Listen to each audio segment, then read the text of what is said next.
Ayat-ayat Tokyo karya Sapardi Djoko Damono.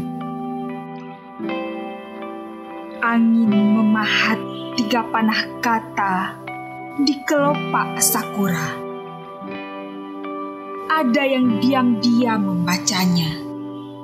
Ada kuntum melayang jatuh, air tergelincir dari payung itu. Kita bergegas, katanya. Kita pandang daun bermunculan, kita pandang bunga berguguran. Kita diam, berpandangan. Kemarin tak berpangkal, besok tak berujung, tak tahu mesti kemana. Angin menyambut bunga gugur itu.